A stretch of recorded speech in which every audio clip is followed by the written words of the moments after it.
เขตเลือกตั้งที่ 6 แขวงหลวงพระบาง มีจำนวนผู้สมัคร 14 ท่าน เลือกเอา 10 ท่าน 1. ท่านไพวีศรีบัวลิภากรรมการศูนย์กลางพรรครัฐมนตรีกระทรวงยุติธรรม 2. ท่านบุญเลื่อมมณีวงศ์กรรมการศูนย์กลางพรรคเลขาคณะพรรคแขวงหลวงพระบาง 3. ท่านสำนานสนธนีกรรมการประจำพรรคแขวง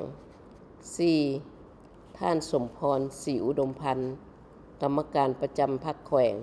ประธานแนวลาวสร้างชาติแขวงสมาชิกสภาแห่งชาติชุดที่ 9 5. ท่านนางพันจินดาเล่งสวัสดิ์รองประธานสหพันธ์แม่หญิงลาว 6. ท่านสมซื่นไสเกยาจงตัวรองประธานคณะกฎการศูนย์กลางพรรค 7. ท่านสมมลีคำเก่งกรรมการพรรคแขวงประธานคณะกรรมการเศรษฐกิจแผนการและการเงินสภาประชาชนแขวง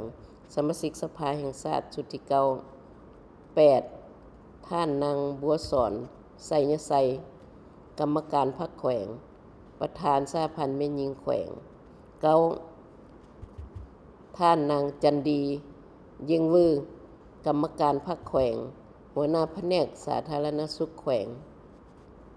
10. ท่านนางกิ่งนครจันทกุมารหัวหน้ากรมกรรมาธิการเศรษฐกิจเทคโนโลยีและสิ่งแวดล้อม